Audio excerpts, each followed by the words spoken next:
আজকে তোমাদের রিকোয়েস্ট অনুযায়ী মাটি দিয়ে একটি স্টার শেপের থালা তৈরি করব না, মানে এইরকম ধরনের ইউনিক ইউনিক আইডিয়া তোমাদের মাথা থেকে কোথায় আসে আমি সত্যিই জানি না, কিন্তু হ্যাঁ ভালো লাগে আইডিয়াগুলো। সো হ্যাঁ, যেটা বলছিলাম মানে থালাটি কেমন করে তৈরি করলাম চলো বলি। তো দেখো, প্রথমে কিন্তু স্টার শেপে একটা কাট করে নিয়েছি মাটিটাকে, তারপরে দেখো মাটির রিং বসিয়ে চারিদিক থেকে উঁচু করে দিয়েছি, তারপরে খুব ভালো করে প্লেন করে নিয়েছি। আর এটা দেখতে না আমার খুব ফাঁকা ফাঁকা লাগছিল, সেই জন্য দেখো দুটো চোখ এবং একটা কিন্তু মুখও আমি এখানটা সেট করে নিয়েছি। তারপরে আবারও জল দিয়ে খুব ভালো মতো করে এটাকে পালিশ করে নিয়েছি। ব্যাস তৈরি হয়ে গেছে আমাদের মাটি দিয়ে একটি স্টার শেপের প্লেট। আর এটা তৈরি করার জন্য তোমাদের মধ্যে থেকে কে কমেন্ট করেছিলে ঝটপট কমেন্টে লিখে ফেলো। চলো এবারে সেকেন্ড ভিডিওতে জাম্প করি। তো এইখানটাতে আমি তৈরি করছি একটি মাটি দিয়ে কাঁঠাল শেপের প্লেট।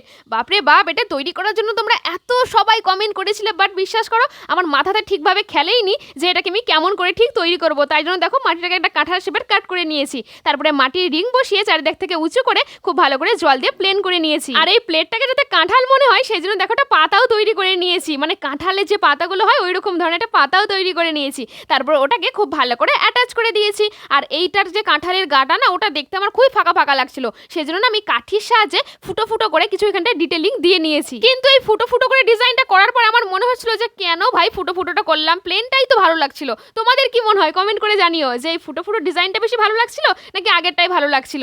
সো হ্যাঁ, আজকের ভিডিও এইটুকুই, দেখা হচ্ছে এর পরের ভিডিওতে। আর ভিডিওটা ভালো লাগলে অবশ্যই একটি লাইক করে চ্যানেলটাকে সাবস্ক্রাইব করে দিও।